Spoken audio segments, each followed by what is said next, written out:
Good morning everybody, my name is Crystal and welcome to my YouTube channel. If you like my videos, please smash that like button, please do subscribe. It's Wednesday morning. I'm not feeling too hot this morning whatsoever, and I don't mean that in the sense of the weather. I feel terrible.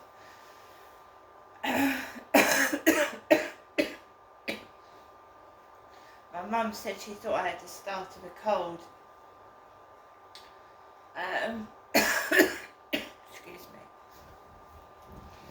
So, good morning. Usually when I come back from my mum's, I feel, in quotes, terrible, awful. My mental health takes a bashing. I feel depressed and low. I haven't got a clue whether what my mum is doing is on purpose, like orchestrated, or she just isn't very well. I thoroughly believe she believes everything she's saying, and it's hard to argue or challenge anything she says because my mum won't let me speak. So believe you me, I tried to get my mum some milk, but she would not have it. She wanted Charlotte to do her shopping. She says, I want to remain loyal to Charlotte. I had the money to get my mum milk. My mum had the money to get milk. So why will my mum not let me get her any milk?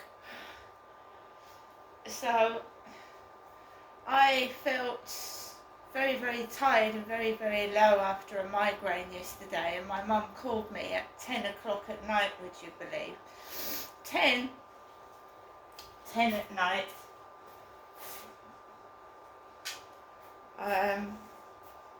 I had nightmares when I went to bed last night. Nightmares. Two of them, one after the other.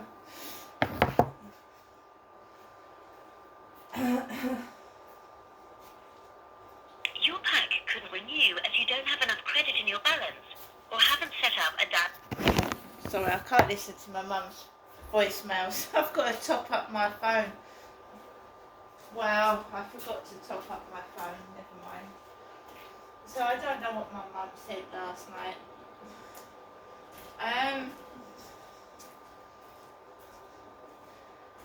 When I left yesterday afternoon, my mum shut the black curtains. They're black, so she shut the black curtains, and she says that she goes to bed early. It just goes to bed, right? Like she's given up, right?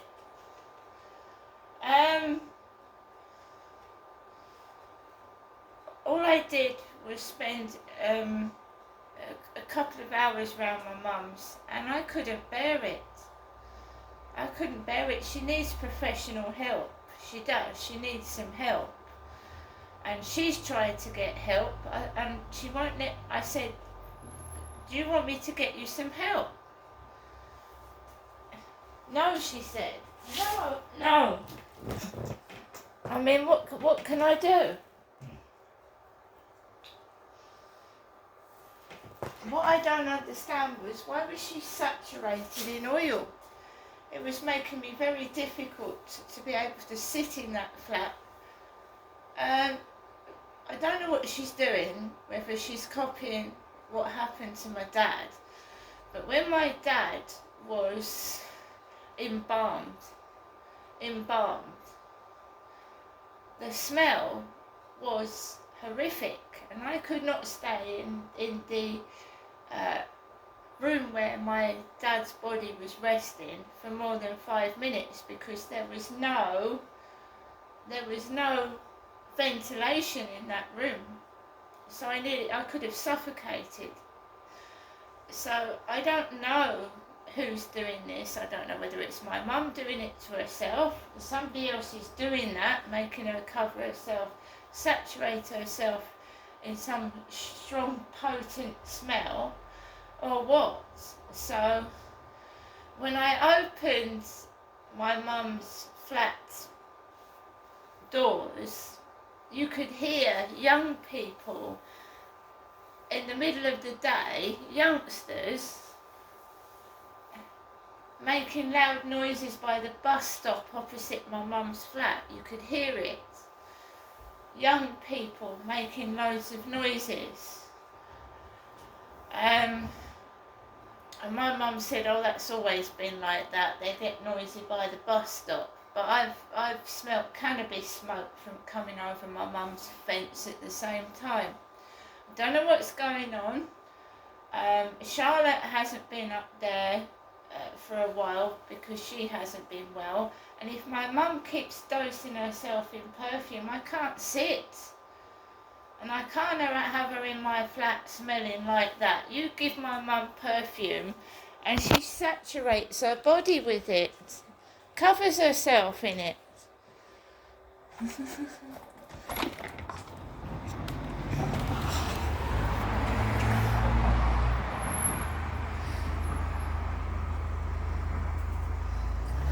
So I'm actually glad to get some fresh air. Oh, I thought it was suffocating yesterday.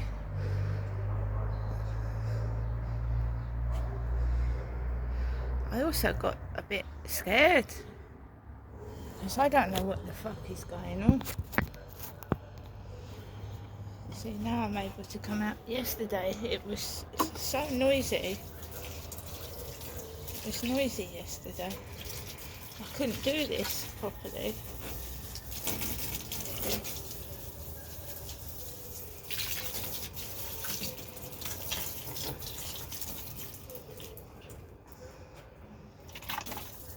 I feel like I've had a lucky escape.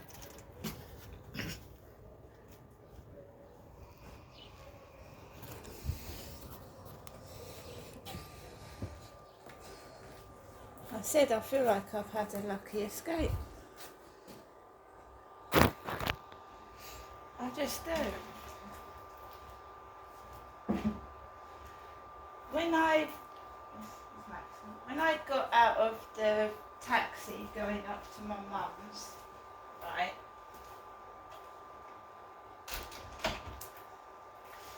when I got up out of the taxi to my mum's neighbours were staring at me, the male neighbour, and the white curly dog was staring at me. So he's an old man in his 80s, my mum's neighbour, and there was this curly white dog staring at me, and his wife was with him. Because normally when I go around to see my mum, they're not there. They've gone out. And my mum said that the male neighbour had been ill, and it had something for bleeding. I don't know what that means. Something that, like he was bled or something. They were taking loads of blood off of him. He looked perfectly okay to me.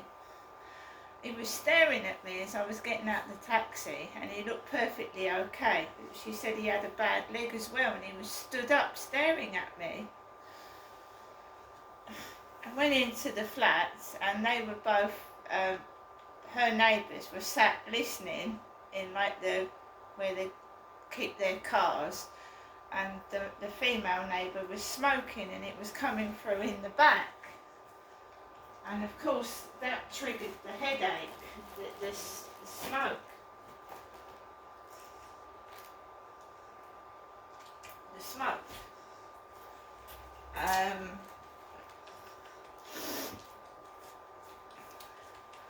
So my mum would normally ask her neighbour to get her some milk, and she said, oh, I'm not going to ask the neighbour to get me some milk, she hasn't been very well. She said she'd been drinking black tea reality, you see, I don't know if this is real or this is all an act that's being put on. And when I woke up this morning, I thought I'd come out of a horror movie. I literally did. Because she said Jennifer was dying. She drew the black curtains like a funeral parlour as I left the flat. And I'm scared to go up there ever again. I'm scared. And there's no way I could live with somebody like that. I don't think anybody else could. She terrifies me. I just didn't understand why she hasn't got any milk. She's got a bank card, she can order shopping online, and she's done it before. I won't do this. Once someone does this to me, I won't do it. But then she's punishing her own self. She's not punishing anybody. She's punished but herself. She came across like she was on something. She was giggling. It's not funny. If you've got no milk, it's not funny, is it? But because I wasn't well myself, and anyone that has a migraine knows that it's dangerous to cross the road with one, I couldn't get her anything. It's just incredible. Alexa, good morning. Good morning. On this day in 1997, the Globe Theatre in London reopened, a whopping 350 years after it closed. To celebrate, why not ask me to give you a Shakespearean insult? Alexa, give me a Shakespearean insult. Alexa, give me a Shakespearean insult. The rankest compound of villainous smell that ever offended nostril. Alexa, what's the time, please? Good morning, Crystal. The time is 8:35 a.m. Alexa, what's the date today? Alexa, what's the date today? It's Wednesday, the 12th of June. Alexa, what's the weather outlook? In Rochester, it's 10 degrees Celsius with mostly cloudy skies. Today, you can expect intermittent clouds, with a high of 16 degrees and a low of 7 degrees. Alexa, can you tell me a joke? What do you call the world's tiniest violin? Hard to play. Alexa, whose birthday is it today? Today's famous birthdays include Brazilian martial artist Adriano Martins, Canadian clinical psychologist, cultural critic, and professor of psychology Jordan B. Peterson, American basketball player Drew Holiday, American actor David Thornton, and Japanese film director Takashi Yamazaki. So guys, when I escaped from my mum's escapes, and I got her home, and I was in a dark place. My mental health went almost right through the creek. I've woken up this morning and I felt half dead. I don't know what I went through yesterday. I was by myself with my mother, and I came out petrified. When I had that migraine and I was sat there, I thought I was going to collapse on the floor. I just sat there and let my mum talk. I wasn't even registering what she was saying. I felt so bad. I wanted to go home, but I couldn't see. And I don't know what's going on. I don't know why Charlotte's not been up there for a while. I've got my own reasons.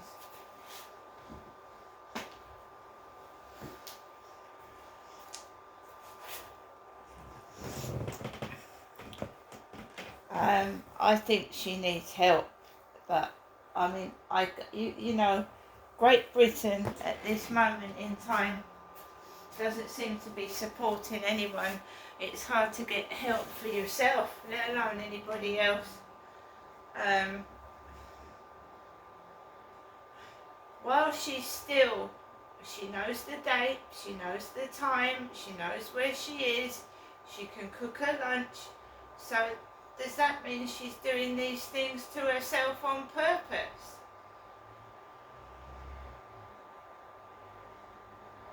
Why would you do that to yourself on purpose?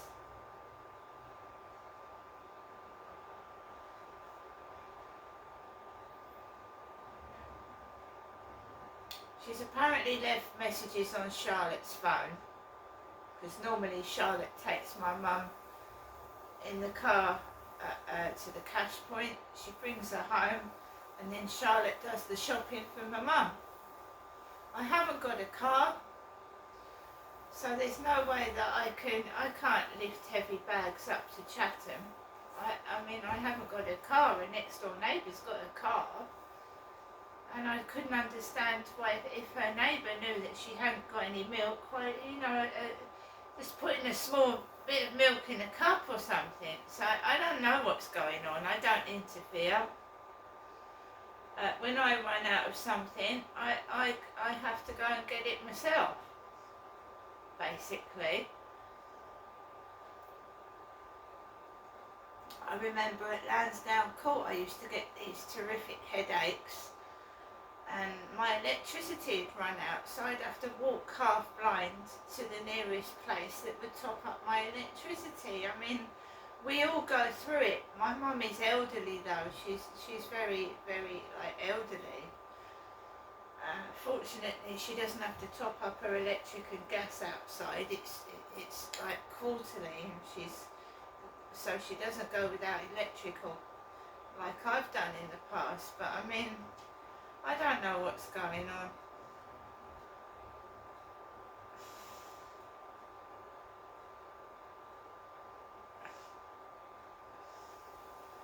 She needs help, but she won't accept it. I can't do any more.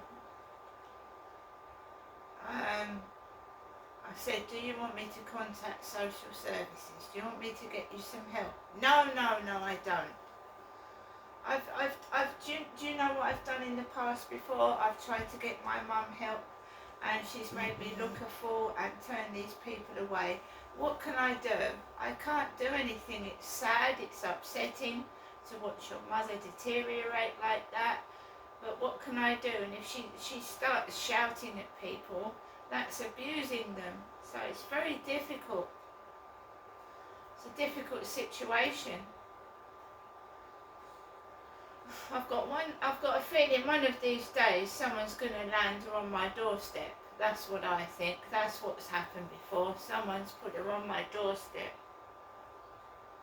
Brought her to my doorstep. Alexa, LBC Radio. LBC London from Global Player.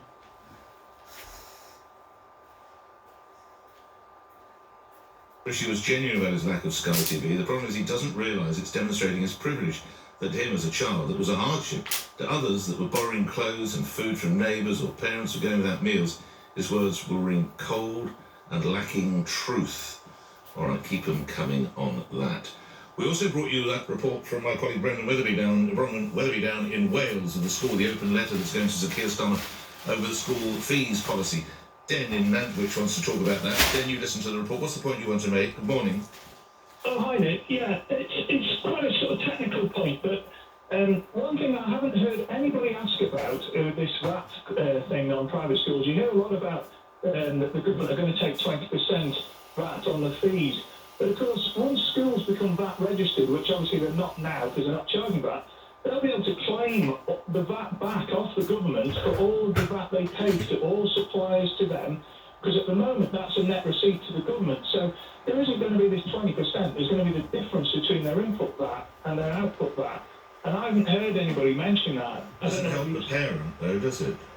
Writing the check. No, but it's just the action, but they're making out as if they're going to make 20% on these fees, the government, but they're not, because and also I think the schools will be able to claim that for previous years. I don't know how far back, so I'm not an accountant, but I just think it's an interesting question that I've not heard anybody ask yet. Okay, well, I mean, that is something, as and when, and we are hopeful we will talk to Sir Keir at least one more time before the election, I assure you school fees is something that we're already working on, and hopefully one of my listeners will seek to ask a question, because the other thing that intrigues me is that surely the fees would have to also be applied to other learning institutions, such as universities, wouldn't they? Or does a school, or colleges? Because can a school suddenly say, oh, well, we're not actually a school, we've decided we're going to call ourselves a university college school, or something like that? I think there are many points that need to be nailed down, and Den, you've rightly pointed to one. Thanks to Drew and others, the store I was trying to remember was Dixon's. That was the one. You got your dish in Dixon's, or you got your dish in Curry's. Let's talk about Rishi Sunak, whose parents couldn't get a dish. That's how tough life was down in Southampton in the pharmacy with Dad as a doctor, heading off to Winchester at the start of each term. He hadn't been able to watch Frank Boff on Sky News. Now that is tough, come on.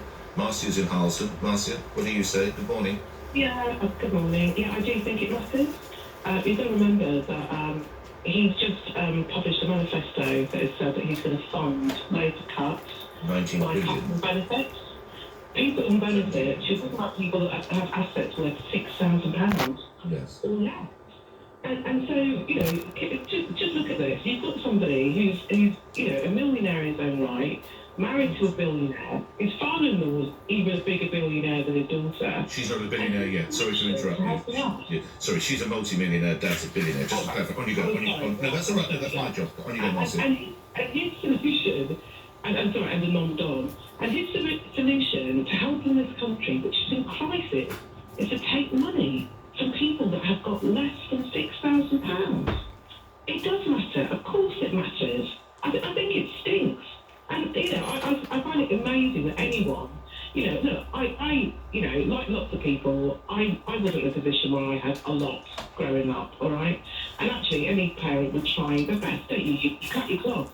You might, you know, buy cheaper cups, or, you know, maybe skip a meal, or, you know, you make sacrifices. You've got one job, you get 2 or 3 jobs. You try your best.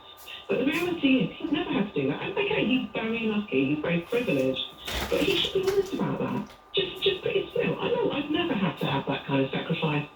And I, even though I haven't, that doesn't mean that I don't care and I'm not committed to the people of this country. That would have been a more honest answer. Marcia, you outlined your case brilliantly. Would you please ring me again? Thank you for that. Just before we go to the news, I'm sorry, I've got to put this right. It wasn't just Curry's and Dixon's. I'm grateful. But okay, as Adi points out, you could go to Comet as well. Okay, so I apologise. There was Curry's, there was Dixon's, and there was Comet. Okay, Daniel, you could have gone to Tandy's. Okay, right, so aside from Curry's, Dixon's, Comet and Tandy's, I mean, again, you understand how why the boss was so bloody angry about it. There were so many shops and no dishes. I don't know why I'm laughing now. 8:45 LBC, it hurts, covers the pain. LBC News headlines read by Thomas Watts. Analysis by a leading think tank has warned the Conservative spending plans are reliant on making uncertain savings. Junior doctors in England are facing a plea to call off their pre-election strike. And Hunter Biden's facing a possible jail term after being convicted of hiding his drug use when buying a gun. LBC weather, bright and cool for most parts of the UK, a high of 17 degrees. LBC